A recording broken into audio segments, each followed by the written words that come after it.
তারিখ আমার ভাই গুলিবিদ্ধ হন। আজ 87 দিন পার হলেও আজ অবধি সরকারের তদন্তকারী সংস্থা আদালতে গ্রহণযোগ্য চার্জশিট দিতে ব্যর্থ হয়েছে। আরও আশ্চর্য বিষয় হলো, গত 12 ডিসেম্বর 2025 দুপুর 2টা 20 মিনিটে শহীদ শরীফ ওসমান বিন হাদিকে শুটার ফয়সাল ও সহযোগী আলমগীর প্রকাশ্য দিবালোকে গুলি করে কীভাবে ভারতে পালিয়ে যায় তা রহস্যজনকভাবে আজ পর্যন্ত অস্পষ্ট। আপনারা নিশ্চয়ই সংবাদ মাধ্যমে জানতে পেরেছেন যে গত 8/3/2026 তারিখ শুটার ফয়সাল করিম এবং তার সহযোগী আলমগীর ভারতে গ্রেফতার হয়েছেন।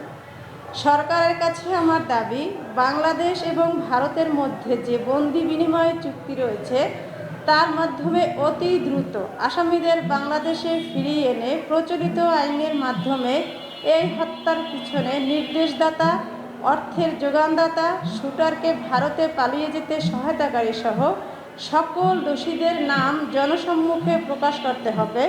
শুটার ফয়সাল করিম এবং সহযোগী আলমগীর সহ ঘটনার সাথে জড়িত পুরো চক্রকে আইনের আওতায় এনে বিচার কার্য সম্পন্ন করতে হবে। সরকারের কাছে আমার জোর দাবি, জাতিসংঘের তত্ত্বাবধানে তদন্ত কার্য সম্পন্ন করে চার্জশিট দাখিল করতে হবে। বাংলাদেশ সরকারের মাননীয় প্রধানমন্ত্রী জনাব তারেক রহমানের কাছে হাদি হত্যার বিচারের ব্যাপারে সর্বাত্মক সহায়তা কামনা করছি এবং শহীদ ওসমান বিন হাদির পরিবারের সকল সদস্যদের সর্বপ্রকার নিরাপত্তার দাবি জানাচ্ছি। আরও উল্লেখ থাকে যে পুনরায় যদি কোনো দায়সারা চার্জশিট দেওয়ার অপচেষ্টা করা হয় তবে তা পরিবার এবং বাংলাদেশপন্থী জনগণ প্রত্যাখ্যান করবে। বিচার কার্য নিয়ে যদি কোনো ধরনের নাটক মঞ্চস্থ করার চেষ্টা করা হয় তাহলে বাংলাদেশপন্থী ওসমান প্রিয় সকল শ্রেণী পেশার জনগণকে সাথে নিয়ে সময় উপযোগী যে কোনো কর্মসূচির মাধ্যমে তা রুখে দেওয়া হবে ইনশাআল্লাহ। সর্বশেষ আমি প্রধানমন্ত্রী জনাব তারেক রহমান সাহেবকে বিনীতভাবে বলতে চাই, ভাই হারানোর যে যন্ত্রণা সেটা নিশ্চয়ই আপনি বুঝতে পারেন, কারণ আমাদের মতো আপনিও ভাই হারানোর যন্ত্রণা বয়ে বেড়াচ্ছেন। বাংলাদেশে আর কোনো ভাই বোনকে যাতে তার ভাই হারা না হতে হয়, কোনো স্ত্রীকে যেন তার স্বামী হারা না হতে হয়, ফিরনাসকে যেন তার আব্বা হারা না হতে হয়, ফিরনাসের মতো যত অবুঝ শিশুরা আছে কোনো শিশুই যেন তা ফিরনাসের মতন আর 7 মাস বয়সে এতিম না হয়, সেই দাবি সরকারের কাছে জানাচ্ছি। বাংলাদেশে এই রকমের হত্যাকাণ্ড আমরা আর দেখতে চাই না। বাংলাদেশ জিন্দাবাদ, ইনকিলাব জিন্দাবাদ।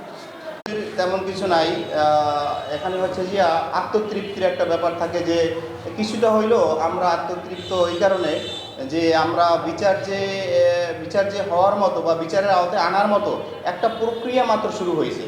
এখনও পর্যন্ত আমরা নিশ্চিত না যে ভারত ওই শুটারকে আমাদের কাছে ফেরত দেবে কি দিবে না।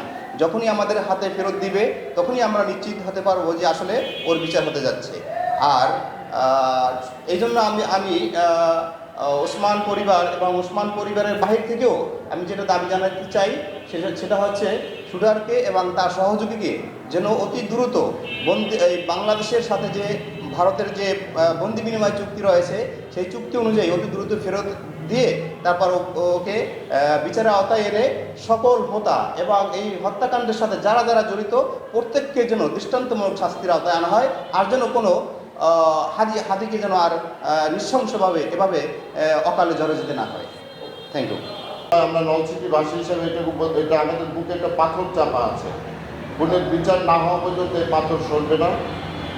তো আমরা চাই টোটাল চক্রটাকে বিচারের আওতায় এনে কিছুটা হলেও আমাদের কষ্ট যাতে লাঘব হয়, এবং হাদির ইচ্ছা ছিল যে যেটাও বলে গেছে যে আমি যদি মারা যাই আমার খুনিদের যেন বিচার হয়, অন্তত সেইটা যেন পূরণ হয়। এটাই আজকে সাংবাদিকদের মাধ্যমে আমরা এটাই বলতে চাই, এটাই আমাদের কথা।